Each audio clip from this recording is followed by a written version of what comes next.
If you've ever been the kind of person who says, I'll do it myself, don't bother, I can handle it, then I know exactly where you're coming from. I used to think asking for help made me weak, especially as a Marine veteran. But the truth, that mindset kept me in pain, physically and mentally, for years. Today, I'm going to share the exact moment I realized letting people help wasn't a weakness. It was a key to overcoming chronic pain, mental health struggles, and even becoming a better man. I'm Dr. Ray Peralta, physical therapist, exercise physiologist, run coach, and Marine veteran. For the past 10 years, I've helped hundreds of people rehab pain and get in shape. But here's the thing, I couldn't truly help others until I learned how to let others help me. By the end of this video, you're going to see why asking for help isn't a sign of weakness. It's a tool for speed, growth, and healing. I'll share the three biggest areas in my life where asking for help completely changed the game for me and how it can do the same for you. So what we're going to cover, one, why we're asking for help, how it used to terrify me. The three areas where letting people help made a big difference for me and how it sped up my growth, and the specific actions you can take today to get help in your own health, fitness, and life. And if you want help running pain-free, check out my free training, link in the description. It's the exact framework I used to get veterans back in shape without breaking their bodies. So for years, I wore this belief like a badge of honor. I'll do it myself. It came from that Marine mentality, but also from fear. I thought if I ask for help, it's going to make me look weak. The problem, doing it alone took double, sometimes triple the time it needed to. For example, moving into my apartment, I had a queen-size bed and lived on the third floor. It took me 2 hours to put this bed frame together and drag the mattress upstairs. If I just asked a neighbor or a friend for help, I could have done that in 30 minutes. And now that's just furniture. But the same thing was happening with my pain, my mental health, and even my business. So with my physical health, I had, back and knee pain for years. I kept thinking, I'll just take some Advil and push through. But even when I was visibly limping, my knee was blimping, I refused to admit I needed help. My girlfriend at the time would tease me that I was just limping. I couldn't even keep up with her just to walk a mile. Finally, I reached out to a physical therapist, and that decision sped up my recovery and taught me new approaches that I still use to this day as a physical therapist myself with my own clients.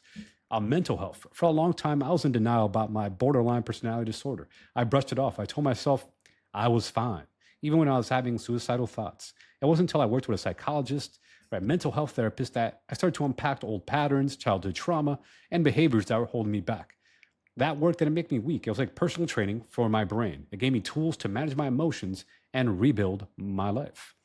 From my growth, just my personal development, for years, I thought I could build my own business, fix my relationships, hit all my goals by myself. But when I started hiring coaches in different areas, business, even dating coaches, everything accelerated.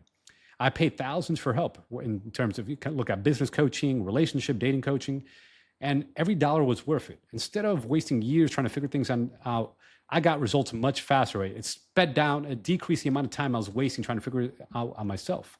So how can you apply this for your own life? Well, one, identify an area you're struggling with. Maybe it's in your health, your relationships, maybe it's your business or your mindset. Number two, find someone who's been there and fixed it, right? A guide, a mentor, a coach, a therapist, or even a trusted friend who's already been through the same struggles.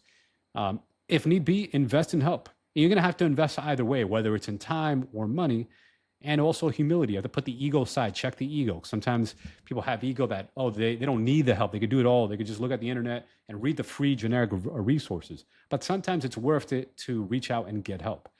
And then also follow through on the guidance, right? So if you get a guide or a mentor or a coach, advice only works if you act on it, right? If you're just listening to the advice that goes in one ear, out the other ear, that's not going to do you any good. You have to act on the advice that you're given, whether it's training, whether it's some tactic or some strategy, you have to follow through and then pay it forward. One day you'll be the one helping someone else out.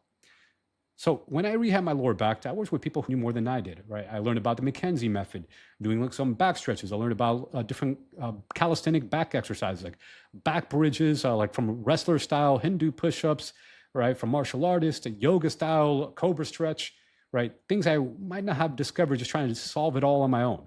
I went through different relationship struggles, right? A dating coach helped me break through the fears I didn't even know I had. I didn't even know that I had like social anxiety, right? Trying to talk to people in public.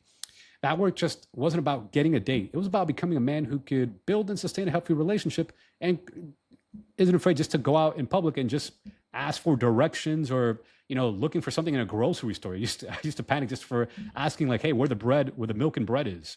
See, these experiences taught me a simple truth. Every time I let someone help me, I got to my goal a lot faster and with less struggle and pain. So here's my challenge to you. Stop trying to wear the I can do it alone badge of honor. You're not proving strength, you're just slowing down your progress. If you want help getting rid of pain or maybe even running or lifting pain free, just like I've helped hundreds of veterans do, check out my free training, link in the description. And remember, asking for help isn't weakness, it's a strategy.